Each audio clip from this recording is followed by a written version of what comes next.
It's time for the I-formation! Yay! All right, man.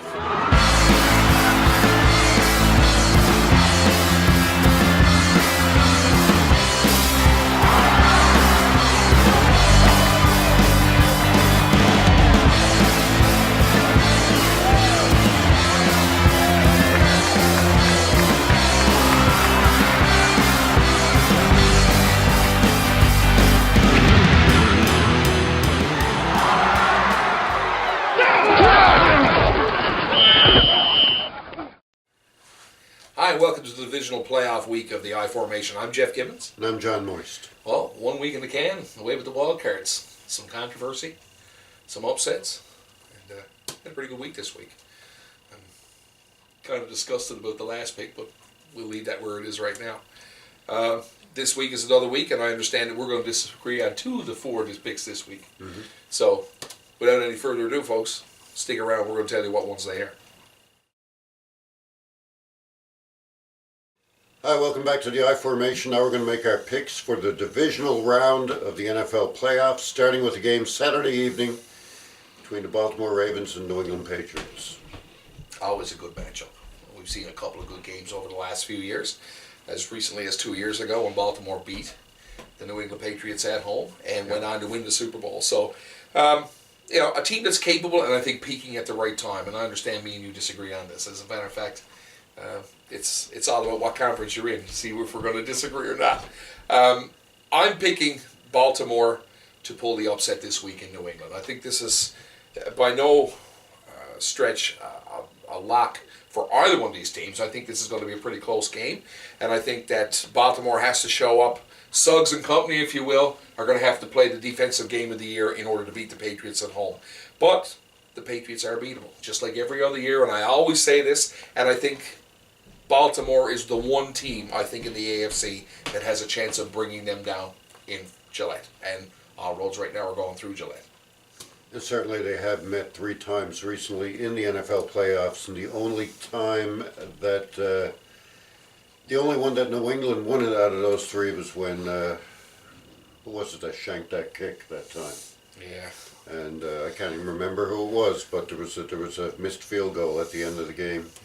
And was it Cundiff, maybe? Yeah, I think it was. And that was the only one New England won. Baltimore won the other 2. I think that New England, with a healthy Rob Gronkowski, has enough this week to get the win here. Baltimore is going to give them a lot of trouble. Baltimore looked really good last week against Pittsburgh. I just think that Brady shortens it up. Short passes to Edelman and Gronkowski and gets the job done here. By no means a blowout. I think that New England wins by 6 or less. Yeah, so we're agreeing it's close. Yeah. It'll be a game to watch. It'll be pretty interesting. And I'll be looking forward to watching that on your TV. Yes. All right. So next, let's stay in the AFC. Let's go with Indianapolis at my Broncos. So what do you think? What do I think? Well, Denver finished the season as ranked number 1 in defense in the AFC, 3rd overall. They ranked 2nd against the run, I think 4th against the pass, and they're defensively they're great, and we already know what they can do offensively. Julius Thomas is healthy now. They got Demaryius Thomas, Wes Welker, and the new dimension of the ground game with C.J. Anderson there. And I just don't think that Indianapolis has enough to keep up here. I don't think that that Andrew Luck, he might put up some numbers, but New England just have more offense, and I think Denver has more offense, and I think Denver also has more defense. And I'm going to pick my Broncos to win this game by 17 points at least. Okay. It's interesting, the naysayers of Andrew Luck, though. The naysayers.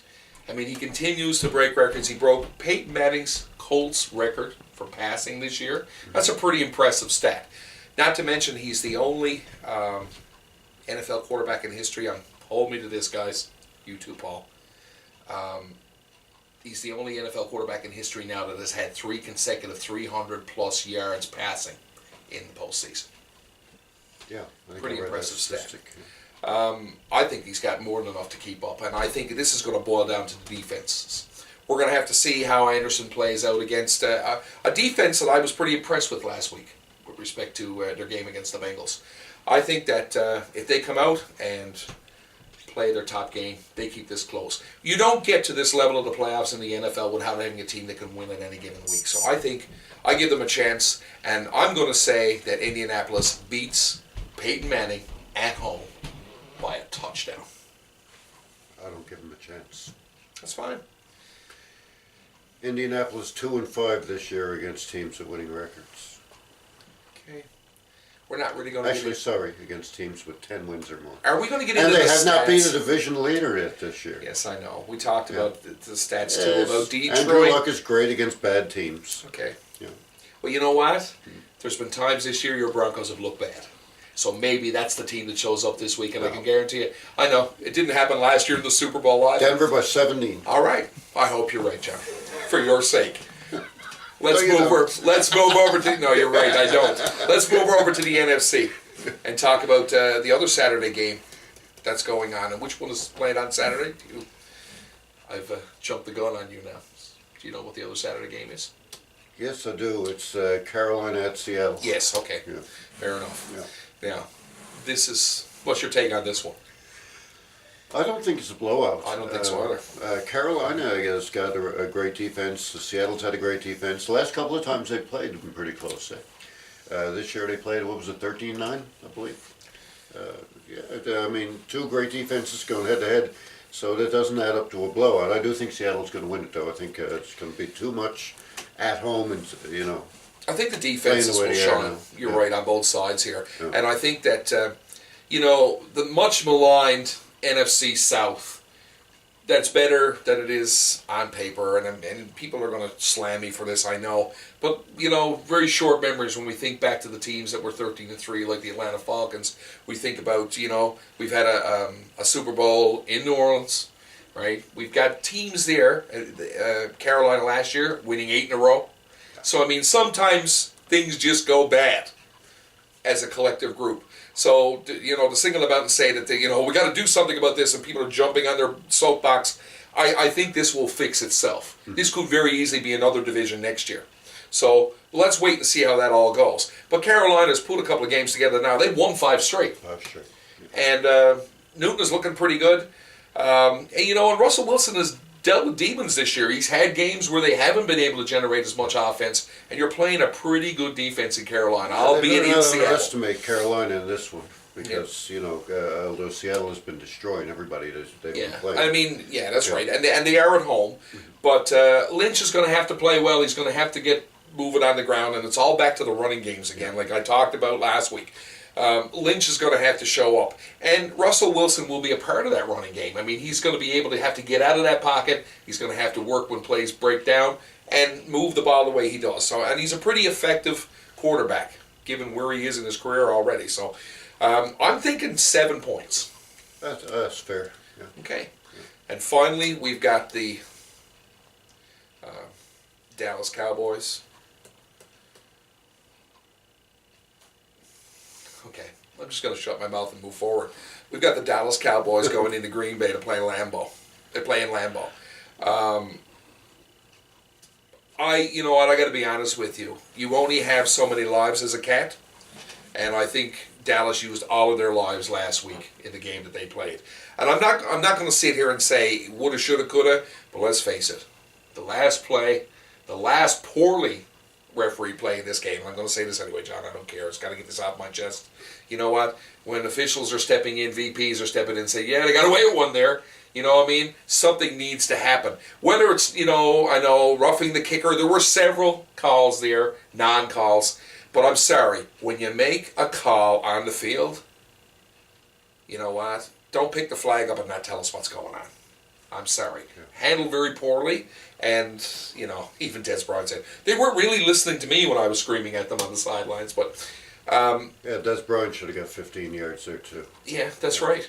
And, this game is a different game if Detroit scores here. Mm-hmm. And, people are going to say, haters going to hate. It's not me hating the Cowboys, got to be honest with you. Detroit played to the level that they should have played and had an opportunity to win this game.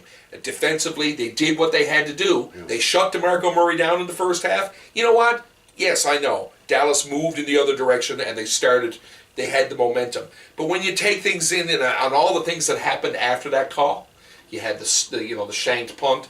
I mean, all of these things happen as a result of momentum. I'm a big believer in the game of momentum, and that certainly took the wind right out of their sails. And I agree. It was definitely, in my mind, it was definitely a pass interference call that was missed there, and certainly picking up the flag. Really, the league should look into this. I do have to question why Jim Caldwell did not go for it on 4th and 1 in the next play. I'm not sure. I mean, that's besides the point that you're trying to make now. But Caldwell was in a situation here. I mean, they were underdog. They were on the road, and he got to go 1 yard. 1 yard after an entire season. He's got to go 1 yard to have a great chance to move on into the playoffs if he gets that 1 yard. And he goes. I guess there's a lot of woulda, shoulda, coulda. I mean, you're dealing with a defense. You're in Dallas territory too. You're dealing with a defense that handled themselves very well during the whole game. I mean, when you take away that one play with Williams, when he breaks that tackle, goes 82 yards, that one breakup, right, makes a big difference to the game. I remember he was the GOAT just minutes before when he took the pass interference call, or was it a false start or whatever it was that he took. But I mean, he redeems himself by going the length. So it makes a big difference. I mean, the game is inches, right? We've talked about it, and like somebody said this week, they said, you know what, that was one play, and there are many, many different plays, different things that can cause you to lose football games. Mm-hmm. But when that happened, at the time that it happened, with the magnitude that it happened, it was more than just one coincidental issue that could have cost them the game. I'm sorry, I'll never get that. I mean, it'll be marred with controversy forever. People are talking about it all over the internet, so it's not just me. I feel good about that. But I'm going to tell you right now, and I'm guaranteeing this, the Dallas Cowboys are done this week. Whether you call it karma, whether you call it the Peter principle, they've gotten to their level of where they can go. They are playing the Green Bay Packers. And the Green Bay Packers are at home. 8-0. 8-0. Dallas 8-0 on the road. Yeah, but this is Lambeau. I did a little bit of research on this one too, just a few statistics. Guess how many points Green Bay is averaging at home this year per game? I'd say 40. 40. 40 points per game at home. That's just amazing. Mm-hmm. It's hard to beat that. Dallas, maybe they should be here, maybe they shouldn't. I don't know. I thought they played a good game, and I thought Romo played a really good game there against Detroit as well. But did you see how Romo reacted in the first half? Yeah.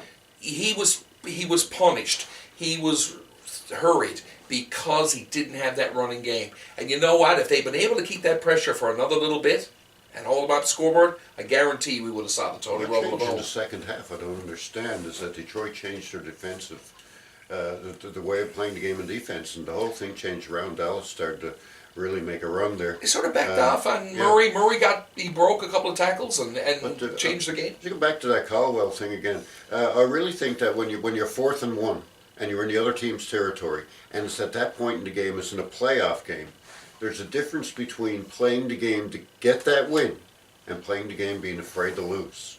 There's a difference there. And I think he played with a fear of losing rather than let's go get this.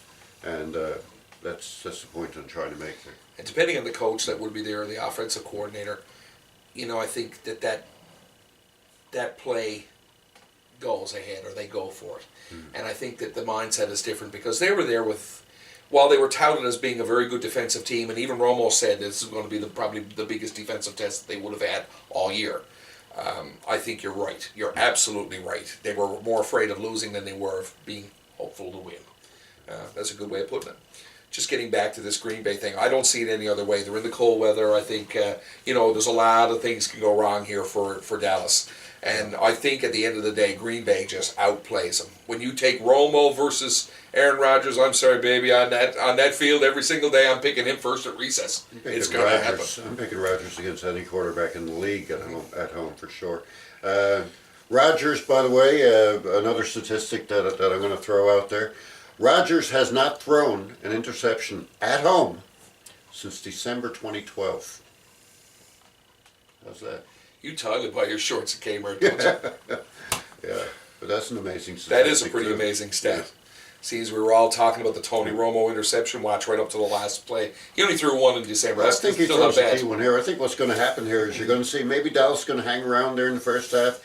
Green Bay starts to pull away, and that's when you're going to be in a situation where Romo is going to be forced to pass, and he's going to make a mistake because that Green Bay secondary, no slouches, especially in the playoffs. I think they were in the top 10 ranked in the NFL this year. So yeah. So you know where we're going here, both sides of the ball. Yeah. So that's our 4 picks for this week. Stick around. We're going to pick a player of the week and a team of the week. You're going to pick Peyton Manning. Ooh, Peyton Manning, look at me. I'm Peyton Manning. I visited people from the North Pole. Hi, welcome back to the I Formation. Now we're going to make our picks for player of the week and team of the week for the divisional playoffs. We're both falling into the same game. I'm picking one side, he's picking the other. I'm picking the Indianapolis Colts and T.Y. Hilton to have a big game, baby, against the Denver Broncos. And I'm hoping that T.Y. Hilton is going to be shadowed by Chris Harris Jr. And I'm going to pick him as my player of the week, and I'm going to pick Denver as my team of the week. Surprise, surprise. That's how we saw it, folks. Stick around next week, see how we did. Enjoy the games this week. Remember to watch them responsibly. Don't drink and drive. Respect the game. And, of course, you can get all of our contact information on in the credits. That includes our Twitter feed. Like us on Twitter. See our Facebook page and give us a like on Facebook. And certainly drop us a line at Gmail. That's everything for me this week. How are you? Thanks for watching, folks. Okay. Well, until next week, it's good night for me. And it's good night from him. Have fun. I'm picking the Colts to beat.